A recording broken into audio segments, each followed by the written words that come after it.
Now, arrays are container objects that hold a fixed number of values of a specified type. You establish the length of an array when you create it.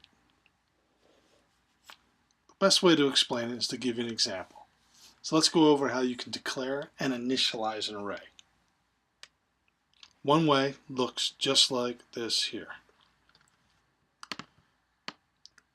So you declare your type, int.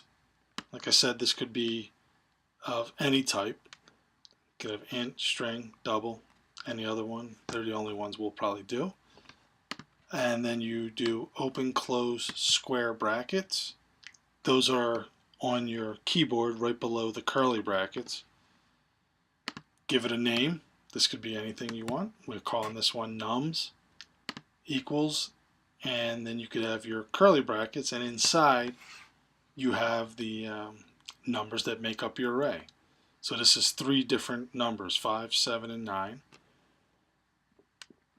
And that's how you would declare and initialize an array of type int that has 3 numbers in it. Okay? So that's how you can declare and initialize. This is an example of what you can't do. So you could do this when you're doing just a regular integer or string or double, but when you're doing an array, you can't. So you can't declare and initialize on 2 separate lines in this way. I'll show you how you can do that though. So if you wanted to declare and initialize on 2 separate lines, you'd have to do it in this way. You're saying declare the type, 2 square brackets, give it a name again, equal sign, and the keyword new, because remember an array is an object. So anytime you see the keyword new, you know you're creating an object. Then the type again, and in the square brackets this time you put the length of the array. Okay, so this one's going to contain 3 elements, so we put in 3. And this is how you actually initialize or assign values to each element, each index in that array.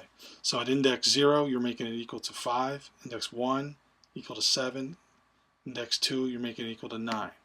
And this is actually important to point out here that in arrays, everything is 0 based. So you start at 0.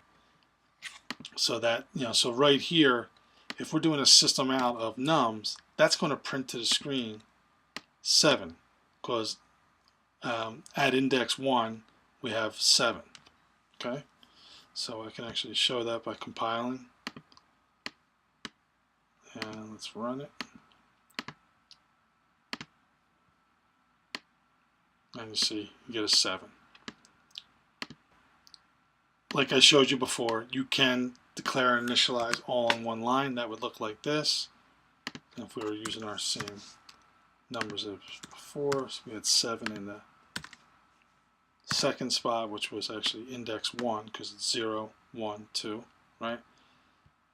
Compile that, run it, and you get a 7, right? Same thing. So like I said before, you could have created a string as well. You can probably guess what that would look like. Now you can string A equals new string, 3 length. Length could be anything, we're just doing 3. And when we print this to the screen, we have to change this to A, but that would print world to the screen. That's a basic example of how you declare and initialize an array.